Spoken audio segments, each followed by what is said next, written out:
Hello everyone and welcome to civil step. जैसा कि आप सब जानते हैं कि हम आपके लिए एमसीक्यू सीरीज लेकर आ रहे हैं for the different subjects of JOA. तो आज का जो हमारा टॉपिक रहेगा वो रहेगा फाइनेंशियल अकाउंटिंग ही, और सब टॉपिक रहेगा अकाउंटिंग क्लासिफिकेशन। इसे कुछ जो है क्वेश्चंस हमने पिछले वाले सेशंस में भी किए थे, तो बस उसी को मैं कंटिन्यू कर रहा हूँ, और आज एक और नया टॉपिक भी हम उसका स्टार्ट करेंगे, उसके भी कुछ क्वेश्चंस हम करने वाले हैं। ठीक है। तो पहला जो क्वेश्चन है आज का, transportation cost for buying a machinery. ठीक है, जो ट्रांसपोर्टेशन कॉस्ट है मशीनरी को बाय करने की, ठीक है, तो वो कौन सा अकाउंट है? Real account, personal account, nominal account या फिर लाइबिलिटी अकाउंट। तो इसमें थोड़ा सा लॉजिक लगेगा। अगर मैं बात करूं कॉस्ट कंसेप्ट की, तो कॉस्ट कंसेप्ट के हिसाब से आपको याद होना चाहिए कि कॉस्ट कंसेप्ट क्या बोलता है कि जितने भी एसेट को पुट टू यूज तक करने के सारे एक्सपेंसेस हैं वो आप एसेट में ही ऐड करते हो। ठीक है। और एसेट हमारे लिए क्या है? रियल अकाउंट है। तो जो भी एक्सपेंस होंगे एसेट को लाने के लिए, एसेट को पुट टू यूज करने के लिए, वो भी हमारे लिए क्या होंगे? रियल अकाउंट के ही नेचर के एक्सपेंस होंगे। ठीक है। अगला क्वेश्चन है, the credit balance of personal account shows. जो क्रेडिट बैलेंस है वो पर्सनल अकाउंट का वो क्या शो करता है? Cash in hand, amount payable, income, account receivable, क्या शो करता है? ठीक है। तो क्रेडिट बैलेंस इन पर्सनल अकाउंट याद रखना वो होगा हमारा अमाउंट पेबल। ठीक है। तो डेबिट बैलेंस मतलब हमें पैसा आना है, और क्रेडिट बैलेंस मतलब हमने अमाउंट पे करना है। ठीक है। अगला क्वेश्चन है, which of the following statements relating to the difference between profit and loss account and balance sheet is correct? ठीक है। फर्स्ट ऑप्शन है आपका, profit and loss account only one type of account, nominal account, whereas balance sheet includes two type of account, real and personal account. Profit and loss account prepared on the last day of the financials, and balance sheet is prepared for the financial year. Profit and loss shows assets and liabilities, and balance sheet shows gain or losses. Profit and loss balance are carried forward, and balance sheet balances are not. ठीक है। तो इन चारों में से कौन सा statement जो है सही है? तो याद रखिएगा कि प्रॉफिट एंड लॉस में उसमें सिर्फ और सिर्फ नॉमिनल अकाउंट के ट्रांजेक्शन आते हैं। बैलेंस शीट में आपके दोनों रियल और पर्सनल दोनों टाइप के ट्रांजेक्शन आते हैं। तो आपका ऑप्शन नंबर ए बिल्कुल सही है।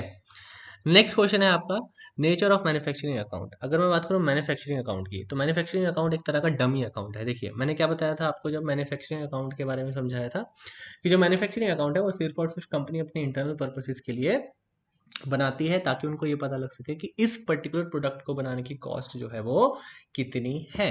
ठीक है। तो कॉस्ट कितनी है ये जानने के लिए वो क्या बनाते हैं? मैन्युफैक्चरिंग अकाउंट बनाते हैं। तो अल्टीमेटली यहाँ पर वो किसी को भी प्रेजेंट नहीं करते, तो हम इसको डमिंग अकाउंट की एक तरह से कैटेगरी में फॉल करवा सकते हैं। नेक्स्ट है आपका, nature of provision for depreciation. तो जितने भी आपके प्रोविजन वाले अकाउंट होते हैं उनके लिए एक सब कैटेगरी बनाई गई है। ठीक है।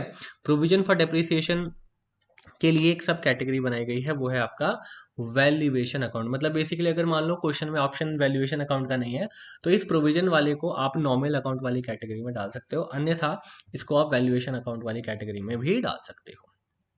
ठीक है। चलिए अब नेक्स्ट टॉपिक की तरफ बढ़ते हैं। अगला जो टॉपिक है हमारा वो है accounting standard policies Ind AS and IFRS. तो उसका जो पहला क्वेश्चन है वो है, accounting standards for non corporate entities in India are issued by. तो जो नॉन कॉर्पोरेट एंटिटीज हैं उनके लिए अकाउंटिंग स्टैंडर्ड कौन इशू करता है? तो याद रखिएगा, institute of chartered accountant of India जो है वो इशू करता है।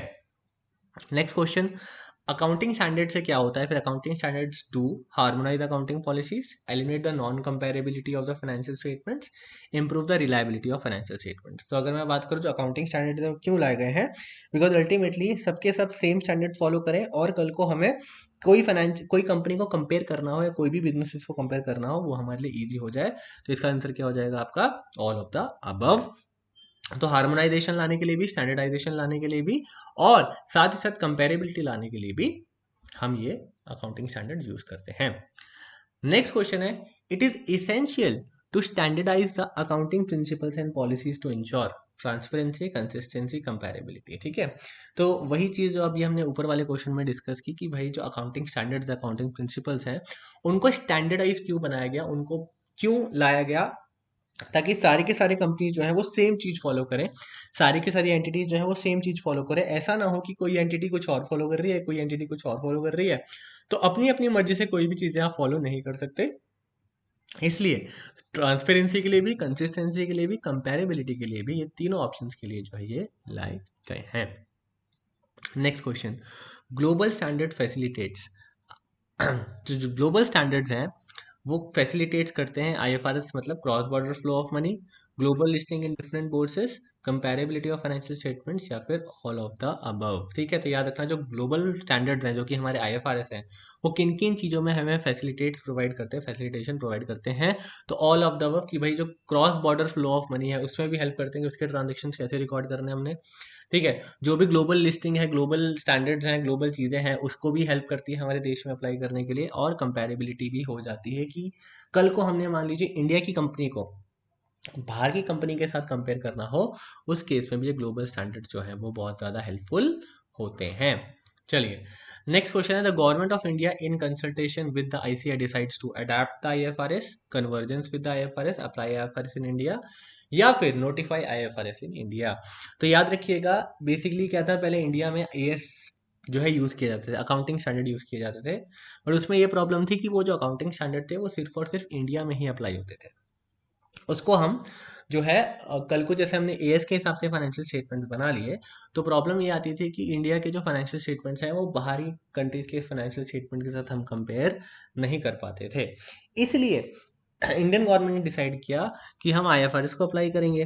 बट IFRS को आप डायरेक्टली इंडिया में अप्लाई नहीं कर पाए बिकॉज कुछ इश्यूज थे। जैसे फॉर एग्जाम्पल अगर आप मैं बोलूँ, जैसे कुछ कंट्रीज में बाहर लेफ्ट हैंड साइड ड्राइव होती है ना, या राइट हैंड साइड ड्राइव होती है। तो इंडिया में जैसे अगर मैं बात करूँ, लेफ्ट हैंड साइड ड्राइव होती है, राइट। तो अगर हम कल से इंडिया में अप्लाई कर दे कि भाई राइट हैंड साइड से ही ड्राइव होगी, लेफ्ट हैंड साइड से ड्राइव नहीं होगी, तो हो सकता है कि बहुत सारे एक्सीडेंट्स होने स्टार्ट हो जाएं।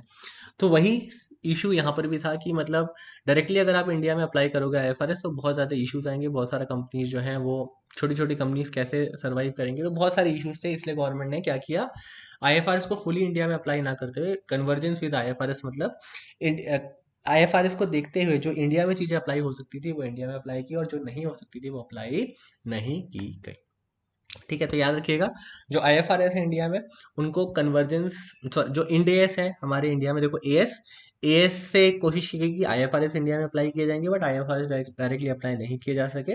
इसलिए उनके साथ कन्वर्जेंस करने के लिए इंडिया ने एक नई टर्म ढूंढी, इंड-AS। तो इंडिया ने क्या क्या अप्लाई किया विद कन्वर्जन ऑफ IFRS, क्या नए स्टैंडर्ड्स अप्लाई किए, इंड-AS जो है इंडिया ने अप्लाई कर दिए। ठीक है, तो ये था आज का आपका सेशन। आई होप कि आपको सारे के सारे 10 के 10 क्वेश्चन समझ में आ गए होंगे। So thank you guys, thank you so much for this session. I hope कि आपको ये सारे के सारे क्वेश्चन समझ में आ गए होंगे। अब मिलते हैं आपसे नेक्स्ट सेशन में।